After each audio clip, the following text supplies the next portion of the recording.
I guess this is about as good a turnout as we're going to get. All right. I'll be grading your tests over the weekend, so with any luck, I should have them back to you either Monday or Wednesday at the latest. So we're going to jump into chapter 14, looking at some of the changes then that continue on during this time period. We're going to look at between the years 1500 and then into the late 1700s. So we'll be looking at several changes in different aspects. The title of the chapter is Cultures of Splendor and Power, because we're looking at various societies, various civilizations, and how they came to be who they are in modern times. Okay? And so we'll start with the Ottoman Empire. We're going to look at three of the important Muslim kingdoms before we go over to Europe. Okay? Beginning in the 1500s. Okay?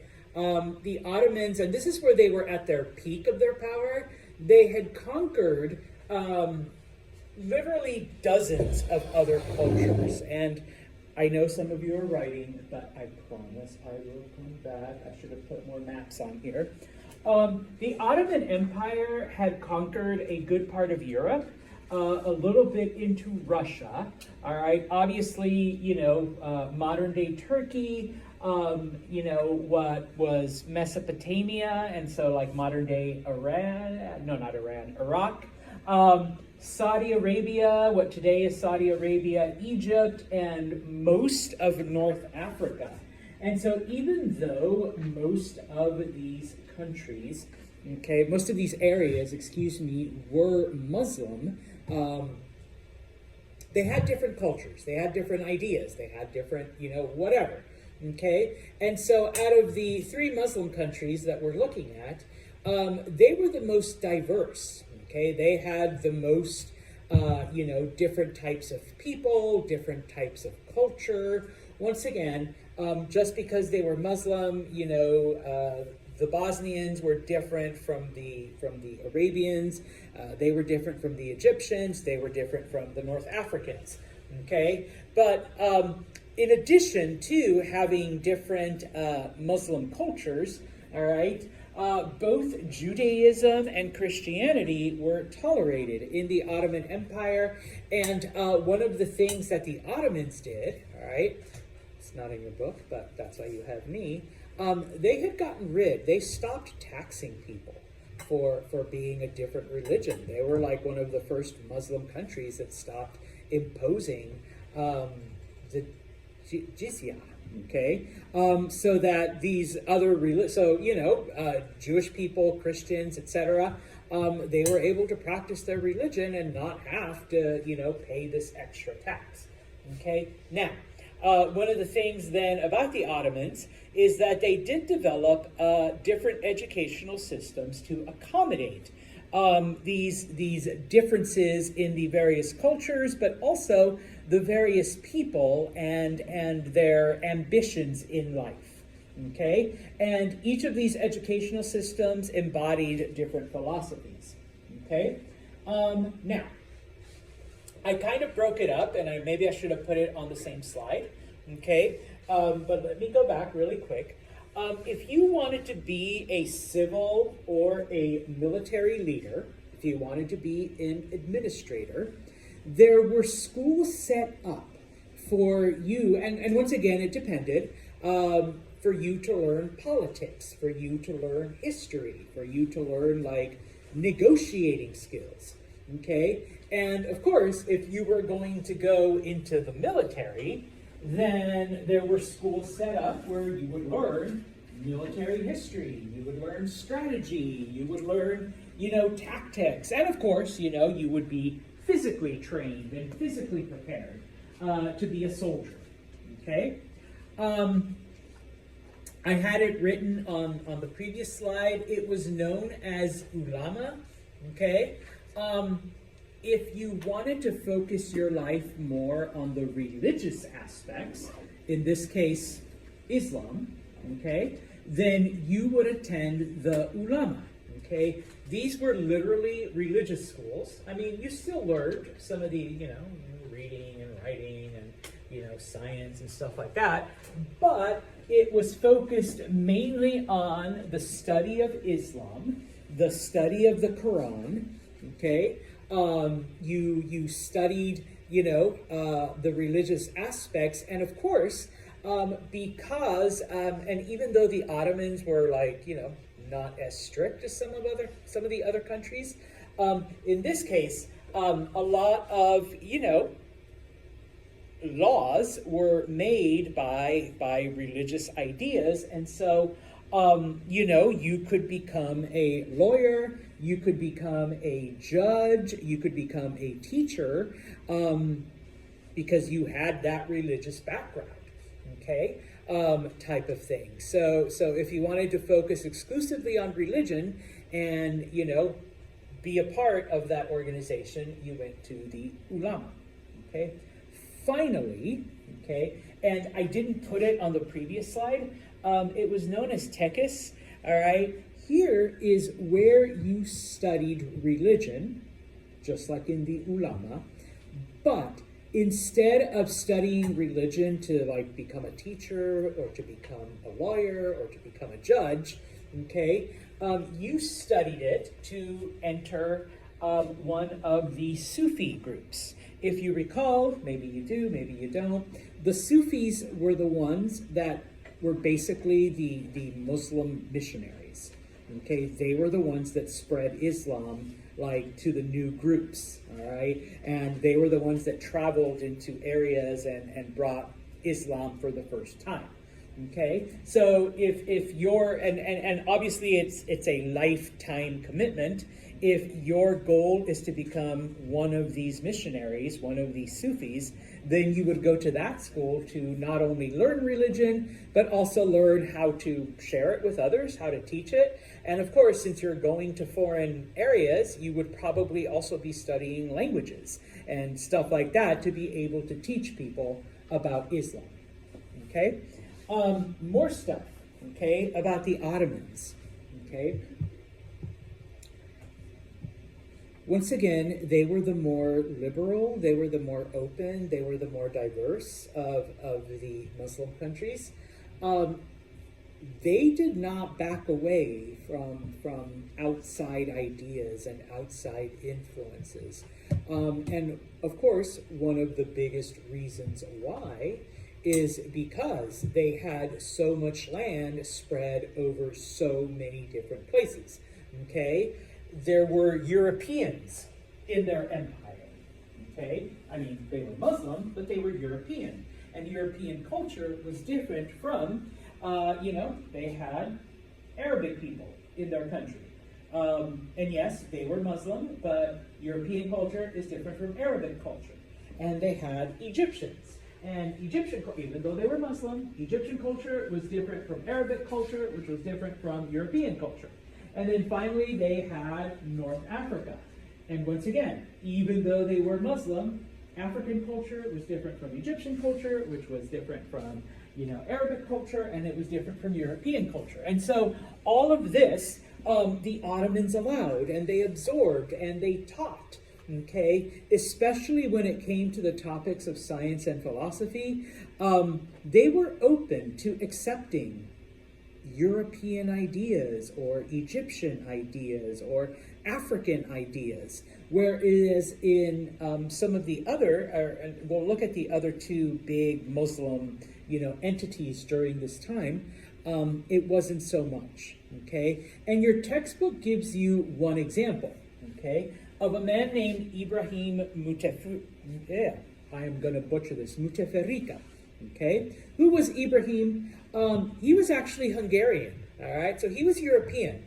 After the Ottomans conquered Hungary, he converted to Islam. It made more sense to him, all right? And so basically what he does, once again, being Hungarian, being European, he had that background, he had those teachings, he had that experience. He moves to Istanbul, okay? He moves to the capital of the Ottoman Empire, opens up a printing press, and begins to let me back up first, Okay, he translates the works of various Europeans. Okay, and I just put a couple of examples there. Copernicus, the first guy to say Earth isn't the center of the universe, Earth goes around the sun. Okay, Galileo, who agreed with Copernicus, but also was like, well, you know, the sun isn't the center of the universe. The sun orbits something bigger, and you know, he saw the moons of Jupiter and saw like other stars and things like that. And of course, Descartes, who was a French mathematician, who had come up with different formulas and different, you know, mathematical equations to predict, you know, the orbits and where this planet would be and where this should happen, blah, blah, blah. Okay, he took all of that, translated it into Arabic, okay, and then published it. Okay, now, normally, you know, some of these Muslim countries would not accept something like that. But the Ottomans were like, you know what? This shit makes sense. Okay? This is actually some good stuff. Okay? And so it wasn't just, you know, the big scientists, because, you know, once that was accepted, then he starts publishing stuff about history. Okay, you know, that's one thing us Ottomans don't know about. We don't know a lot of European history. So he started translating history and publishing it. And then, you know, philosophy and like all of these other things. Okay, in addition, and this is just one example, in addition, because the Ottomans had this contact with Southern Europe, they also came into contact with, you know, painters of the Renaissance. Even though this is like, you know, towards the end, Renaissance is kind of over, all right? They're like, hey, all of this stuff, it is actually pretty good. And so they begin to adopt that style of painting as well, okay? Now, of course, this does not mean that the Ottomans abandoned, you know, the various Muslim aspects that they had, you know, embraced for hundreds of years. So, for example, no matter what art, no matter what science, no matter what philosophy, etc., okay, they still, you know, designed all of their buildings, you know, their architecture was strictly Muslim, all right? It was strictly Islamic, you know, the minarets, the spires, you know, things like that, okay? You know, you don't see them, okay, yeah, hey, let's build another, you know, cathedral. No, okay, they're still going to build in their style. Okay, by the 1700s, okay, because of this openness and because of this acceptance of other cultures and other ideas, it made people less, I don't want to say afraid, but it made them less hesitant to interact with the Ottoman Empire. Because if you recall, all right, the reason why people like Columbus and other, you know, explorers like headed out, tried to find an ocean route, is because the Ottomans controlled all of the land routes, all right, and people wanted to avoid them. Well, now, okay, people are like, hey, if the Ottomans are willing to accept our history, our science, our philosophy, our ideas, you know, maybe, you know, this ocean route isn't that bad of a thing. And so by the 1700s, or I'm sorry, these land routes aren't that bad of a thing. We begin a period that is called the Tulip period in the Ottoman Empire and Ottoman history. For whatever reason, tulips were considered the symbol of the rich, of success. If you were like really, really rich, you wore tulip designs. Okay, and so in this case, pretty soon everyone started wearing tulip clothes. I don't know what to call it, because people were so successful. People were making so much money. People were, you know, engaging in trade and exploration and science and all of this other stuff. Okay. In addition, many items that had been considered luxurious in the 15 and 1600s, by the 1700s, they were common. Everybody had them. All right. That's how like abundantly rich the Ottomans became. The 1700s is basically the height, the best times to have been in the Ottoman Empire, because after that, you know, that's when the decline happens. All right. Once again, I promise I'll come back. All right. So we've looked at the Ottomans. Okay, now we're going to look at the Safavid Empire, okay, which is directly to the east. Where are you? Okay, there you are. All right. You should know that the Safavid Empire is basically Persia, but Persia from the 1500s into the 1700s. Okay. This was one of the questions. Where is Persia? What modern day country? Iran. Okay. Yeah, that's okay. Don't worry. So yes. Okay. Modern day Iran. Okay. And so by this point in time, okay, because Persia has been, conquered and reconquered, and in this case, it's been influenced by Islam for a couple hundred years. Okay, but the thing is that they still maintained a lot of Persian traditions, a lot of Persian ideas that had been around for literally, about 1,000 years. Okay, now I know this is something that we unfortunately did not have time to get into. Some of you might have in a previous, if you took 101 with someone else. Okay.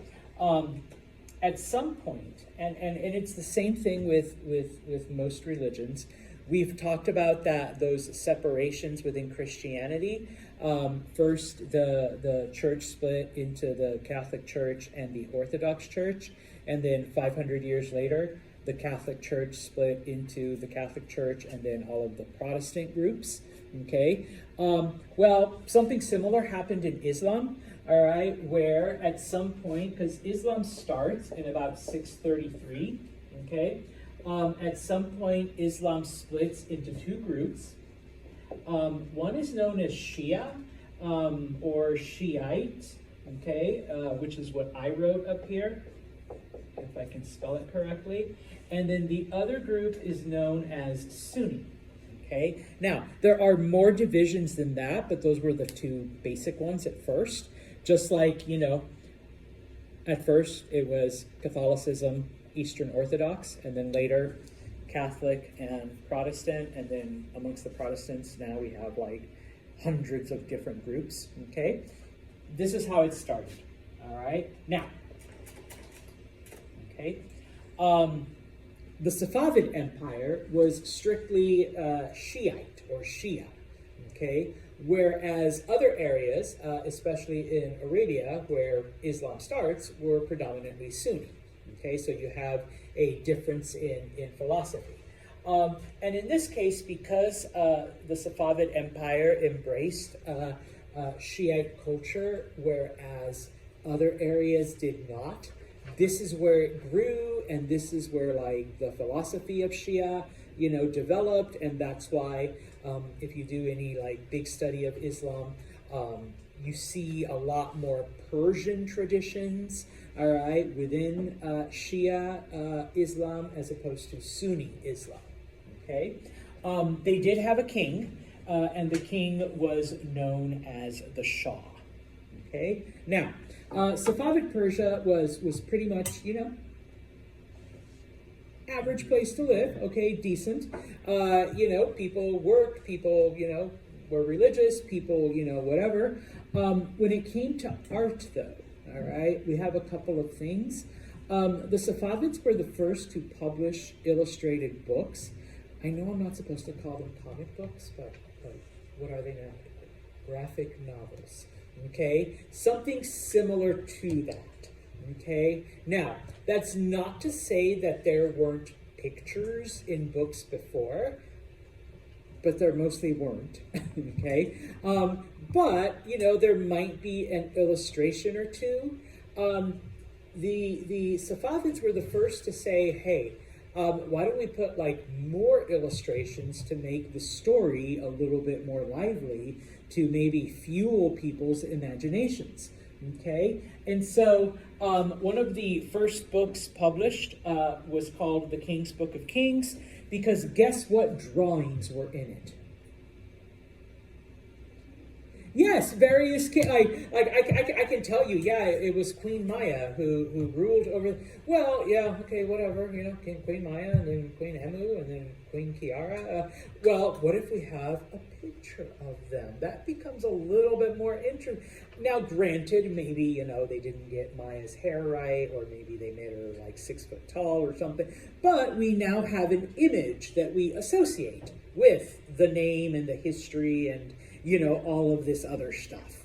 Okay, so it actually, it becomes a legitimate form of art and publishing. And yeah, if you're going to give me a history of the various kings, I kind of want to see what they might have looked like. Okay, so yeah. Okay, and of course this begins to spread to other places. We begin to see one of the things that sometimes people don't think about is that for the longest time, Persia and all of its different kingdoms that came afterwards were famous for their rugs. And the reason why is because they started putting this art into these rugs and these intricate designs and this intricate patterns that people wanted. And so, okay, if we can have it on our rugs, why can't we have it on our walls as well? Okay, so all of this art, all of this mosaics, all of these different colors and stuff, and if we can do that, why can't our letters be nice and pretty? Okay, yeah, we have a picture of Queen Maya, but why are we going to read it in pardon my Persian, shitty handwriting? So why don't we have like the big loops and the sword? I can't do calligraphy, all right? It's not my thing. All right, I can barely handwrite. Okay, but those of you that can do like pretty letters, and I know I could probably take a class if I wanted to. But this becomes then an art form as well. Okay, questions on Persia or the Safavids? Okay, then I promise I'll come back to this. So, one Muslim kingdom. 2 Muslim kingdoms. Now we're going to look at the third. Okay? The Mughal Empire. Okay? Now, remember, and this is where the Mughals are a little bit different because the Mughals were the rulers of India. The Mughals were Muslim. Most Indians were not. Okay? So they were basically a Muslim government, okay, that were ruling over a non-Muslim group, okay? Now, because they are the government, all right, obviously laws and rules and punishments and all of the political stuff that they're doing, okay, are based in Muslim, teachings, all right? Now, okay, so what about the rest of the people, all right, besides, the ones that weren't Muslim, okay? By this point in time, the predominant religion amongst the Indian people is Hinduism, okay? And those of you, once again, if you took History 101, you know that Buddhism starts, okay? Buddhism, has its rise in India.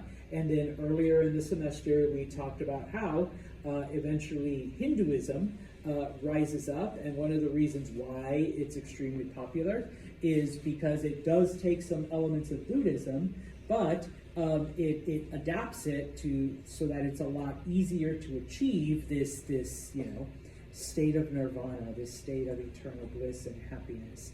Plus, it allows you to have pretty much any god you want to have, just bring them in and, whatever. So by now, most Indians are Hindu, whereas Buddhism becomes a lot more popular in other parts of Asia. I mean, there's still Buddhists in India, but not as much as there used to be, okay? And so, having said that, the people that were Hindu, okay, the normal people, all right, not the rulers, they were the ones that were out there doing, the art and the music and all of this other stuff that becomes a part of their culture. So even though you do have this Muslim influence, the art and the paintings and education and all of that is strictly Hindu. Okay, now, along comes a ruler, all right? Remember, he is Muslim. His name is Akbar, okay? And what he begins to do is he realizes, why do we have politics and laws right here, strictly Islam, and then art, music, culture, all of the poetry, literature, why is that Hindu, okay? Why can't we start blending some of the good and the best elements of both things? In addition, okay, he basically said, plus, you know, we have contact with all of these other, you know, cultures, you know, including European by now, you know, why can't we, you know, take some of the good stuff from those cultures, all right? And so under Akbar, okay, we see this more liberal form of Islam begin to develop, okay? So, whereas, I promise I'll bring it back down. Whereas originally we only had 2 divisions, now we begin to see Islam begin to divide into more groups, okay? One that's like ultra-liberal and ultra-accepting of these other cultures, okay? And that continues, all right? Now, remember that it's the Sufis, okay, that are the ones that are out there teaching Islam to new people, all right? And they begin to realize that, yeah, okay, if I want to bring Islam to this population here that has never heard of it before, I've already learned their language, and I've already learned some of their customs and traditions. So why don't I blend some of those customs with Islam, and it makes it easier for them to accept, okay? And so Sufism then, you know, actually makes Islam even more liberal and open, and so we see further divisions, okay, within Islam, okay? Now, it wasn't just Islam that went through this because, okay, remember, the government is Muslim, so the people are Hindu, and as the Muslim government begins to absorb elements of Hinduism, you know, type of thing, the Hindu people are like, okay, well, we also have encountered different groups and different cultures and different ideas. Why can't we start adopting some of those things as well? And so we begin to see then Hinduism now begin to split into different groups. It's funny because no matter what religious group you look at, what eventually happens after many, many years? We see those divisions because each person, you know, interprets stuff in their own way, okay? And so one thing that happens here is the creation of a movement within Hinduism known as Sikhism, okay? Sikhs still exist today, okay? If you've ever seen, and I'm trying not to be like rude or because I honestly don't 100% understand Sikhism. I haven't studied it that much. But if you've seen certain Indian men that wear the turban and have the long beards, those are Sikhs, okay? They are the more liberal Hindus, okay? And while they still conform to the different varnas, to the social classes, they do believe that everyone is equal and everyone deserves certain opportunities. But in this case, they come out of this division of the, you know, traditional Hindu versus the more liberal, okay? And I've interacted with a few Sikhs, and in California, where I'm from, there's like a lot of Sikh communities, and they're typically known for being like very charitable, and like whenever disasters happen, it's typically like the various Sikh temples and stuff that like open up to people and like give food and meals and like all of this other stuff. Unfortunately, some people, ignorant people, tend to confuse them with Muslims. were just because they were head coverings, and I'm like, it's not even the same kind of head covering, type of thing.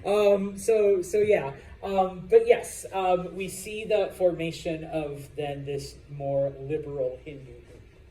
Okay, now a couple other changes, all right, that we begin to see during this time. Okay, the idea of bhakti. Okay. You don't need to know the definition, but just the fact that, and it comes from this liberalization of both Hinduism and Islam, it's a hell of a lot easier to convert people if you teach them in their own language, as opposed to forcing them to learn yours. Okay? Now, that's not to say, and I've had a few encounters with Islam. The main language of Islam is still Arabic, okay, and a lot of services and a lot of readings are still done in Arabic. But just as an FYI, someone once gave me a Spanish copy of the Quran, which I was like, I didn't realize it was in Spanish. They're like, yeah, how do I expect a Spanish speaker to ever understand? And these were like Spanish Muslims. They're like, how would we ever expect a Spanish speaker to understand Islam if you first have to learn Arabic and then try to understand something? Why can't you just understand it in your own language? And I was just like, that actually makes sense. Okay? And so this is the beginning of that idea. Okay? Once again, it's not to say that, oh, yay, like, I'm going to go to, I'm going to go to a Muslim service and do it all in Spanish. No. Okay? It's still in Arabic, but that initial contact, okay, and it also spread to Hinduism, that initial contact will be in your own language, okay. Now, obviously, Christianity had already been doing this for hundreds of years, okay, but now we see these other groups then that begin to adopt that, okay, and so, yes,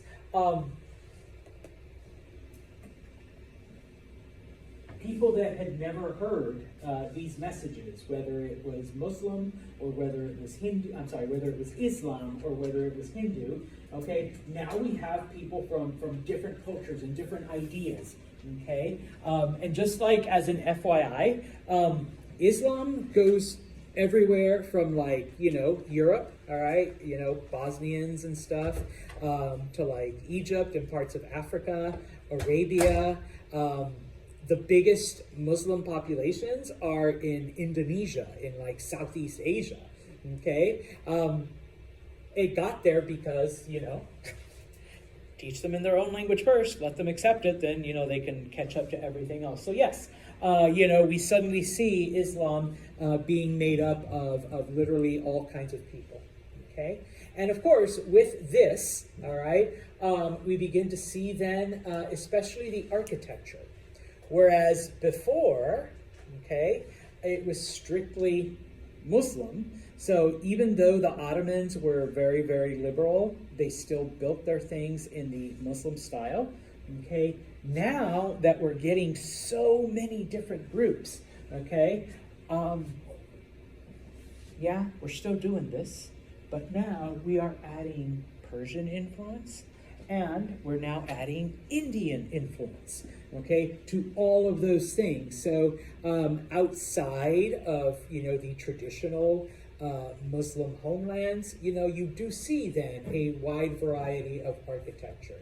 One of the examples, okay, and I apologize, I really should have just gone to Google and stolen a picture, but you guys can Google it on your phones, is the Taj Mahal, okay? If you've heard of it, great. If you haven't, it's this big-ass temple in northern India. It started off, one of the Shahs, Jahan, he loved his wife. He loved her so, so, so much, and she died, very, very young. And so he wanted a fabulous place to bury her so that people would remember her always. And so I tell people, yeah, some people think it's like a palace. No, it was just a big-ass giant tomb for a king's wife that he really loved and really missed when she died. So yes, there is a dead body in there, type of thing. But it's like this huge temple. 20 years to build it. Okay, it's made completely of white marble. It's got these gardens, it's got these towers, it's got like the minarets, it's got these fountains. It's like I said, maybe next class I'll have a Google picture up there. Mercedes is like, yeah, but use your phone. So yes, look it up. But basically what we see here is that even though it's located in India and it does have some traditional Indian design, we also see Persian and other Muslim influence. Okay, so no longer are we just building, Muslim-inspired buildings. We're combining the architecture. Did you look it up? Yeah. See, sorry. I wish I could. Everyone go to her iPad. But yes, this beautiful, huge building, which once again is just a big ass tomb for someone's wife. So yeah. Okay, let's see. Now, looking at the rest of Asia, okay, we're going to leave the Islamic kingdoms behind. You know what? It's Friday.